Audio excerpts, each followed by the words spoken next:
अस्सलाम वालेकुम, welcome two names virtual academy. अॼु असां डिस्कस कंदासीं हाईएस्ट टालेस्ट ऐं लॉन्गेस्ट शयूं पाकिस्तान में कहिड़ियूं आहिनि। ठीकु आहे। पाकिस्तान जी टालेस्ट बिल्डिंग जेका आहे बेरिया आइकॉन टावर। बेरिया आइकॉन टावर खां पहिरियां हबीब बैंक प्लाज़ा हुयो कराची में। ठीकु आहे। बेरिया आइकॉन टावर जेको आहे कराची में अब्दुल्ला शाह गाज़ी ॾिठो हूंदो तव्हां, उन सां गॾोगॾु बेरिया आइकॉन टावर ठहियल अथव। Longest motorway of Pakistan M8। Longest motorway of Pakistan M8 motorway आहे। ठीकु आहे। Longest tunnel of Pakistan Lowari tunnel. Longest tunnel of Pakistan Lowari tunnel. Which province has the longest coastline. उहो कहिड़ो सूबो आहे जंहिंखे साहिल समंदर जी पटी घणी लॻंदी आहे? उहो बलोचिस्तान आहे। कराची खां पोइ बलोचिस्तान इन थी वेंदो आहे समुंड। लॉन्गेस्ट ग्लेशियर ऑफ पाकिस्तान कहिड़ो आहे? लॉन्गेस्ट ग्लेशियर ऑफ पाकिस्तान जेको आहे सो सियाचिन आहे। 73.3 किलोमीटर जेको आहे सो लेंथ अथसि। ठीकु आहे। हाईएस्ट माउंटेन ऑफ पाकिस्तान कहिड़ो आहे? हाईएस्ट माउंटेन पीक जोग्राफी में पढ़ी हुई तव्हां पहिरां। हाईएस्ट माउंटेन पीक कहिड़ी आहे पाकिस्तान में जेका आहे उहा K2 आहे। 8611 मीटर ऐं फुटनि में जेकॾहिं तव्हां ॾिसंदव त 28,251 फीट। ठीकु आहे। इहे 28,251 फुट, 8,611 मीटर। ठीकु आहे। हाईएस्ट रेलवे स्टेशन कहिड़ी आहे पाकिस्तान जी? हाईएस्ट रेलवे स्टेशन, जॾहिं असां पहिरियों दफ़ो इलेक्ट्रिसिटी टेस्ट ॾियूं पिया त उन में इहो क्वेश्चन आयो। स्टेशन ऑफ पाकिस्तान कहिड़ी आहे? Highest railway station of Pakistan जेको आहे सो अथव खान मेहतरज़ई। खान मेहतरज़ई खान मेहतरज़ई जेको आहे सो बलोचिस्तान में आहे। हाईएस्ट रेलवे स्टेशन पाकिस्तान जी खान मेहतरज़ई आहे ऐं बलोचिस्तान में अथव। ठीकु आहे। इन खां पोइ हाईएस्ट रेलवे स्टेशन खां पोइ तव्हां जो पाण हाईएस्ट रोड कहिड़ो आहे पाकिस्तान जो? Highest road, highest road of Pakistan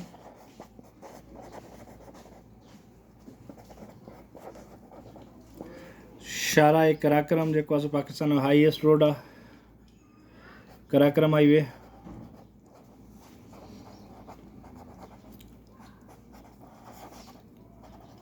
ठीकु है। हाईएस्ट रोड कहिड़ो आहे? कराक्रम हाईवे आहे। Highest tunnel, longest tunnel, highest थी वियो मथे। लॉन्गेस्ट टनल कहिड़ो आहे? रेलवे जो। ठीकु आहे। लॉन्गेस्ट रेलवे टनल कहिड़ो आहे?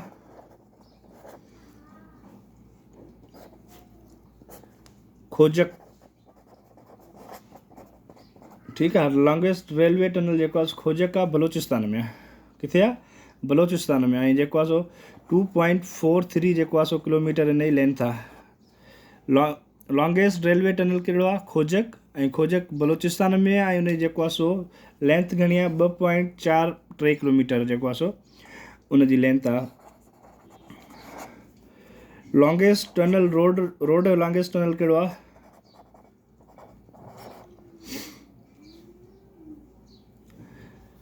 लॉन्गेस्ट टनल रोड कहिड़ो आहे? इहो त खोजक साॻो। लॉन्गेस्ट टनल लवारी टनल जेको आहे सो longest road tunnel of Pakistan अथव। ठीकु आहे। रोड थी वियो। लॉन्गेस्ट वाटर टनल कहिड़ो आहे?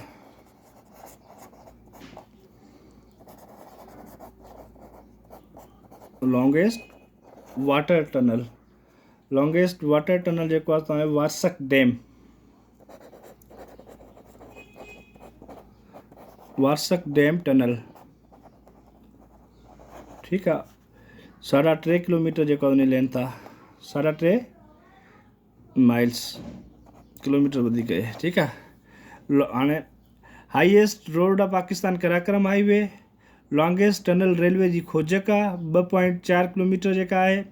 लॉन्गेस्ट रोड टनल लवारी अथव। लॉन्गेस्ट वाटर टनल वारसिक डैम अथव जेको 3.5 किलोमीटर आहे। ठीकु आहे। हाणे लॉन्गेस्ट टनल खां पोइ थी वियो तव्हांजो हाईएस्ट बैटल फील्ड कहिड़ी आहे? क्वेश्चन ईंदा आहिनि इहे। Highest battle field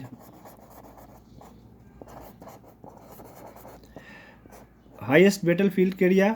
highest battle field जेका आहे पंहिंजी सियाचिन ग्लेशियर आहे।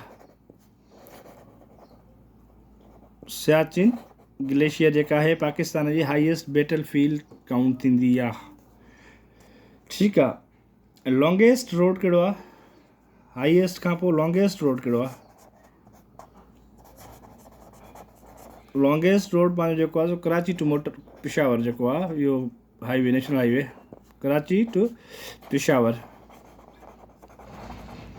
इन खे लॉन्गेस्ट रोड चवंदा आहिनि। ठीकु आहे। कराची टू पिशावर जेको आहे लॉन्गेस्ट रोड आहे। उन खां पोइ टॉलेस्ट मीनारेट कहिड़ो आहे?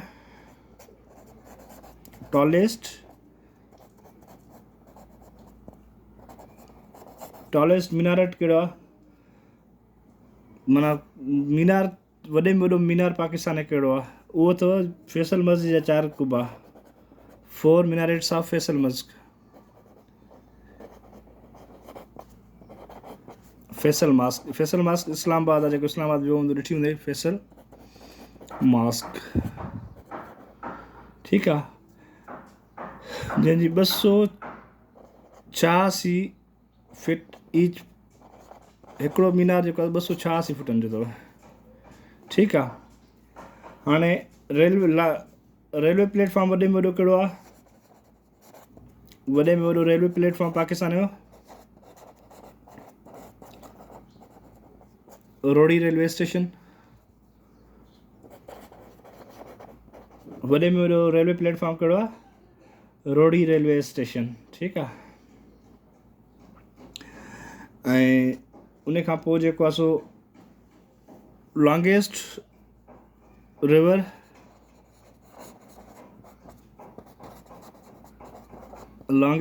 कहिड़ो आहे? तव्हांजो दरिया सिंध, इंडस रिवर। ठीकु आहे। टॉलेस्ट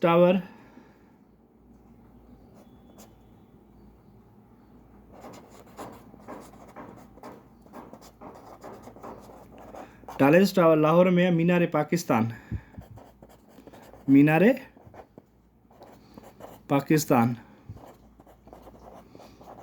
ठीकु आहे। मीनारे पाकिस्तान जेको आहे सो टॉलेस्ट टावर में काउंट थींदो आहे 196 फीट ऐं 8 इंच जेको आहे सो उनजी हाइट आहे।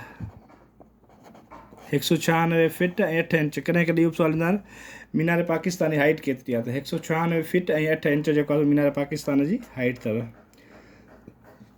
जेको आहे सो लॉन्गेस्ट रेलवे ट्रैक कहिड़ो आहे?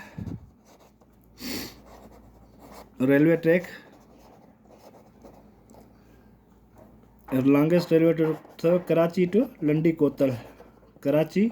कोतल। 9/10 में सब्जेक्ट वो लंदी कोतल जो शेर। ठीकु आहे। ऐं हाईएस्ट पास कहिड़ो आहे पाकिस्तान जो? मथे में ऊंचो हाईएस्ट पास अथव मुस्तक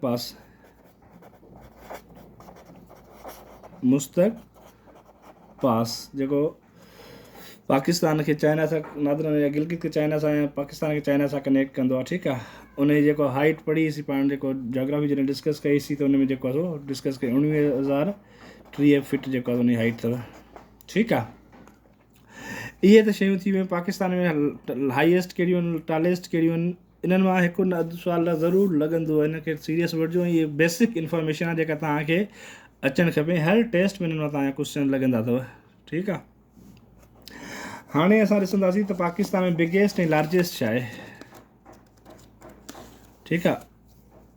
बिगेस्ट ऐं लार्जेस्ट।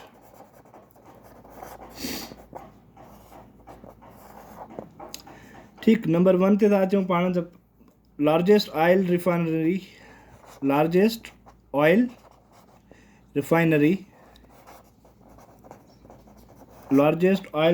जेका आहे पाक अरब ऑयल रिफाइनरी अथव। इहा 2 दफ़ा टेस्ट में अची चुकी आहे। पाक अरब ऑयल रिफाइनरी। ठीकु आहे। पाकिस्तान जी बिगेस्ट मास्क कहिड़ी आहे? बिगेस्ट मास्क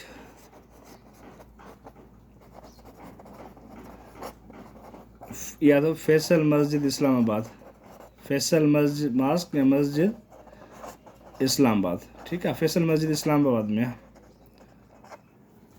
ठीक, ॿियो तुंहिंजे बिगेस्ट हॉकी ग्राउंड किथे आहे पाकिस्तान जो? बिगेस्ट हॉकी ग्राउंड पाकिस्तान जो हॉकी ग्राउंड किथे आहे वॾे में वॾो?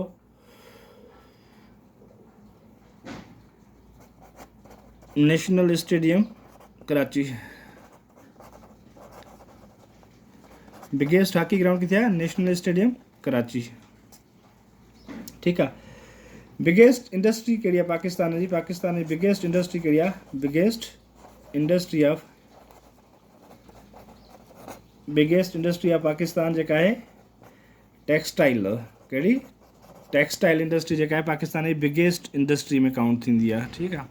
हाणे बेसिक शयूं अथव, टालेस्ट बिल्डिंग खां वठी बिगेस्ट इंडस्ट्री ताईं अची वियासीं। इन्हनि में जेके बि शयूं आहिनि इहे तव्हां हिकिड़े ॾींहं में लेक्चर में ई कवर करे सघो था, हिनखे वधीक रिपीट करण जी या हिन शइ जी ज़रूरत कोन अथव। पर शर्त इहो आहे त हिनखे तव्हां ज़रूरु यादि कंदो, इन्हनि मां तव्हांखे हिकु ॿ सुवाल ज़रूरु लॻंदो, ठीकु आहे। ऐं एतिरो टफ ऐं टाइम टेकिंग इहो प्रोसेस कोन्हे, शार्ट शयूं आहिनि ऐं मिंट में थी वेंदियूं जल्दी में। जेकॾहिं तव्हां थोरो इंट्रस्ट वठी कंदव एतिरो टाइम न वठंदियूं, ठीकु आहे। हाणे जेको आहे सो इंडस्ट्री खां पोइ बिगेस्ट जेको आहे सो इंडस्ट्रियल यूनिट कहिड़ो आहे पब्लिक सेक्टर में? बिगेस्ट